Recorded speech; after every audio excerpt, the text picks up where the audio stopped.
இன்னைக்கு எங்க வீட்டுக்கு என் தம்பியோட ஃபியான்சி வீட்லேருந்து எல்லாருமே வந்திருந்தாங்க. ஆக்சுவலி என் தம்பியோட என்கேஜ்மெண்ட் அப்போ பிரைடோட அத்தை வந்து சிங்கப்பூர்ல இருக்கிறதுனால அவங்களால அப்போ வர முடியல. இப்போ வந்து அவங்க வெக்கேஷனுக்காக வந்திருந்தப்போ எங்க வீட்டுக்கும் வந்திருந்தாங்க.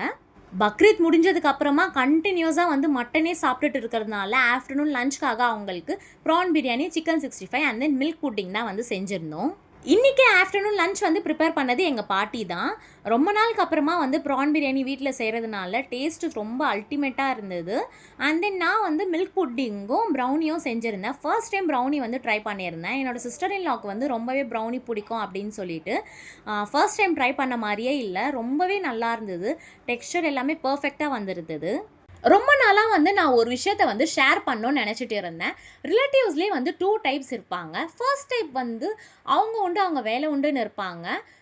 ரொம்பவும் ரெஸ்பெக்ட்டாவும் நடந்துப்பாங்க. அந்த மாரி இருக்கிறவங்க வந்து ரொம்பவே ரேர். செகண்ட் டைப்பான ரிலேட்டிவ்ஸ் வந்து நம்ம எது செஞ்சாலும் குறை சொல்ல வேண்டியது, நம்மள பத்தி தப்பா பேச வேண்டியது, நம்மகிட்ட வந்து நல்லா பேசுவாங்க. நம்ம மூஞ்சி முன்னாடிலாம் நல்லா பேசிட்டு, நம்ம பின்னாடி போயிட்டு அப்படியே தப்பா பேச வேண்டியது.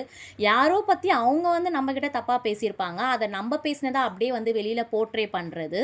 நம்ம கிட்ட வந்து நல்லா தானே பேசுறாங்க அப்படின்னு சொல்லிட்டு நம்மளும் நம்பி நல்லா பேசினோம்னா, நம்ம ஒரு நார்மலா எந்த ஒரு இன்டென்ஷனும் இல்லாம ஒரு விஷயத்த பண்ணியிருப்போம். அதுவும் அவங்களோட நல்லதுக்காக தான் பண்ணியிருப்போம். அதுல வந்து ஒரு 10 தப்பு கண்டுபிடிச்சு எப்படி வந்து அத நம்ம மேலயே திருப்பி விடலாம் அப்படின்னு சொல்லிட்டு வந்து அந்த மாரிலாம் செய்வாங்க. நம்ம நார்மலா வந்து ஒரு விஷயத்த பண்ணியிருப்போம். ஏதாவது ஒண்ணு செலிப்ரேட் பண்ணியிருப்போம். அத வந்து அப்படியே காப்பி பேஸ்ட் பண்றது. இன்னும் நம்ம வீட்ல வந்து சின்ன குழந்தைங்களா இருந்துறவே கூடாது. அந்த குழந்தைய வந்து விட்டு வைக்கவே மாட்டாங்க. எல்லா பேபிஸும் வளரும்போது வந்து ஹெல்த்தியா வளர்றதில்ல. சில பேபிஸ் ஹெல்த்தியா இருப்பாங்க. சில பேபிஸ் வந்து அடிக்கடி சிக் ஆகுவாங்க.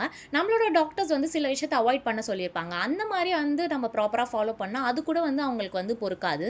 பேபிஸோட வீக் இம்யூன் சிஸ்டம்னால வர ஆர்எஸ்வி, நிமோனியா, பிரான்கைட்டிஸ் அண்ட் எக்ஸிமா இந்த மாரியான டிசீஸ் என்னன்றது கூட அவங்களுக்கு தெரியாது. அதோட சிவியாரிட்டி என்னன்னு கூட தெரியாது.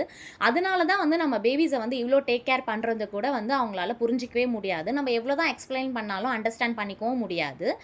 ஆல்ரெடி சிக்கா இருக்கிற ஒரு பெர்சன் கிட்ட வந்து நம்ம குழந்தைய கொடுக்க அவாய்ட் பண்ணா, ஏன் நாங்கலாம் குழந்தையே பெத்தது இல்லையா? நீ இந்த மாரி ஃபாரினர்ஸ் குழந்தை மாரி வளர்க்கறனால தான் உன் குழந்தைக்கு வந்து உடம்பு சரியில்லாம போகுது. ஏன் உன் குழந்தை கலரா இருக்கிறனால தரமாட்றியா? ஏன் எங்க குழந்தைங்கலாம் கலரா இல்லையா? அப்படின்ற ஒரு சீப் மைண்ட் செட் பீப்பிள வந்து நம்மளால சேஞ்ச் பண்ணவே முடியாது. இந்த மாதிரியான ஒரு டாக்ஸிக் பீப்பிள வந்து நான் ஒரு பாஸ்ட் ஃபியூ மந்த்ஸா என்னோட லைஃப்ல வந்து ஓவர் கம் பண்ணிட்டு வந்துட்டு இருக்கேன். உங்க லைஃப்லயும் இருக்காங்கன்னா கீழ கமெண்ட் பண்ணுங்க. நெக்ஸ்ட் விலாக்ல பார்க்கலாம். பாய்.